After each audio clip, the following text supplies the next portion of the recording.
সর্বভারতীয় তৃণমূল কংগ্রেসের account freeze করার আবেদন জানিয়ে চিঠি অরূপ বিশ্বাসের। বেসরকারি ব্যাংক ম্যানেজারকে চিঠি অরূপের। দলের অ্যাকাউন্টে সব লেনদেন বন্ধ করার আবেদন জানিয়ে তিনি চিঠি দেন। চিঠিতে তিনি লেখেন, দলের ব্যাংক অ্যাকাউন্ট থেকে কোনো ধরনের লেনদেন যেন না করা হয়। দলের এখন চূড়ান্ত ডামাডোল চলছে। এই পরিস্থিতিতে দলের কর্তৃত্ব কার হাতে থাকবে তা নিয়ে বিবাদ রয়েছে। ফলে কে ব্যাংক অ্যাকাউন্ট পরিচালনা করবে তা নিয়েও অনিশ্চয়তা তৈরি হয়েছে। তাই আপাতত দলের তহবিলের অপব্যবহার রুখতে অ্যাকাউন্ট ফ্রিজ করা হোক। উপযুক্ত কর্তৃপক্ষ বিষয়টি সুরাহা না করা পর্যন্ত স্ট্যাটাস কো বা বর্তমান অবস্থা বজায় রাখার আর্জি জানিয়েছেন। অরূপ বিশ্বাস তৃণমূলের কোষাধ্যক্ষ হিসাবে 12ই জুন এই চিঠি ব্যাংককে দিলেও গত 5ই জুন মমতা বন্দ্যোপাধ্যায়ের নতুন কমিটিতে দলের কোষাধ্যক্ষ হিসাবে অরূপকে সরিয়ে শুভাশিস চক্রবর্তীকে দায়িত্ব দেওয়া হয়। ফলে অরূপের এই চিঠিতে ব্যাংক কর্তৃপক্ষ গুরুত্ব দিচ্ছে না বলেই জানা গেছে। কিন্তু প্রশ্ন হলো, অরূপ বিশ্বাস এই চিঠি দিলেন কেন? মমতা বন্দ্যোপাধ্যায় শাসনকালে তার সবচেয়ে ঘনিষ্ঠ হিসাবে পরিচিত ছিলেন অরূপ বিশ্বাস।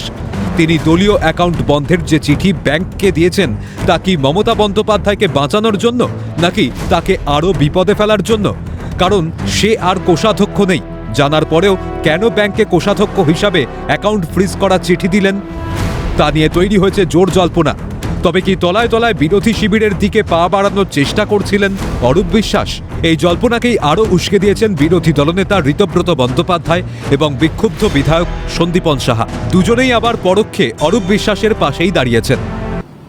আমাকে একটু আগে একজন ফোন করেছিলেন, ফোন করে একটা বিষয়ে বললেন। তাকে আমি পরিষ্কার বললাম যে আমি মনে করি যে যার কথা বলেছেন তিনি একজন ডাকাত, সুতরাং আমাকে প্লিজ দয়া করে ফোন করবেন না। এবার এই অ্যাকাউন্টগুলোতে যে ডাকাতির টাকা, কাটমানির টাকা, দুর্নীতির টাকা যে ঢোকেনি তাই বা কে গ্যারেন্টি দেবে? সুতরাং অরূপ বিশ্বাস যে চিঠিটা দিয়েছেন সেই চিঠিটার মধ্যে তো সারবত্তা রয়েছে, এবং তার সঙ্গে আমার মনে হয় যে অ্যাকাউন্টগুলো ফ্রিজ করা এই জন্য দরকার, কারণ এই কাটমানির টাকাও যে সেখানে ঢোকেনি সেটাই বা কি করে প্রমাণ হবে? সুতরাং কাছে অ্যাডিশনাল পয়েন্ট হচ্ছে যে চুরির টাকা, কাটমানির টাকা, এই টাকাও যে ওই অ্যাকাউন্টে ঢোকেনি তার প্রমাণ কোথায় আছে? সে তো আমি প্রমাণ করতে পারবো না।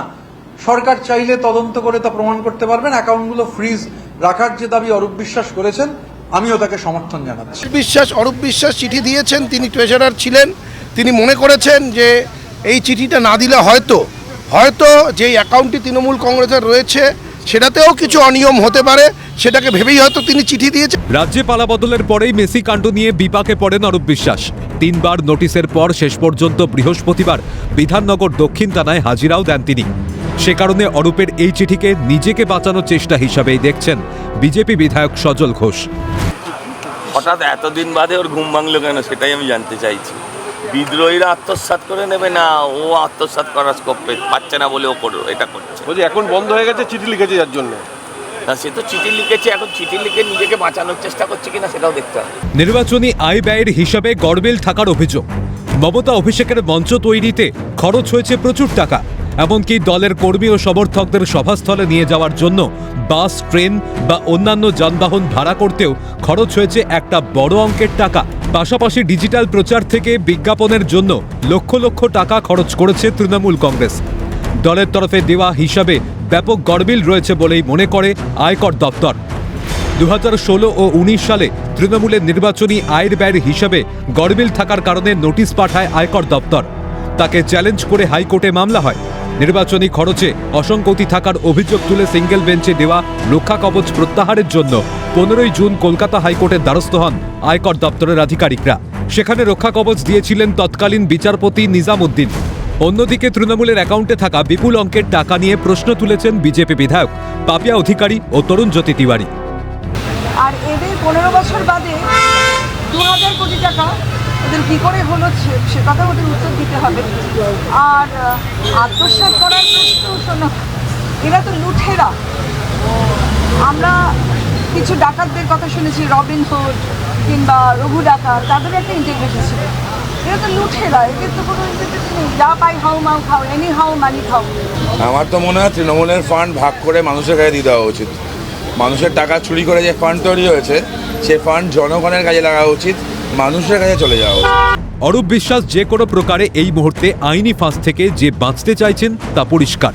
আর সে কারণে তৃণমূলের বিরোধী গোষ্ঠী এখন তার প্রধান ভরসা। কারণ মমতা বন্দ্যোপাধ্যায় যে আর তাকে বিশ্বাস করছেন না তা নতুন কমিটি থেকে তাকে সরিয়ে দেওয়ার সিদ্ধান্ত থেকেই পরিষ্কার। এখন দেখার মমতার পাশে থেকে তিনি এতদিন দলের অভ্যন্তরে গুরুত্বপূর্ণ ভূমিকা গ্রহণ করে থাকলেও মমতাহীন অরূপ বিরোধী গোষ্ঠীর বিশ্বাসের পাত্র হয়ে উঠতে পারেন কিনা। খালিদ জামালের রিপোর্ট, ক্যালকাটা নিউজ।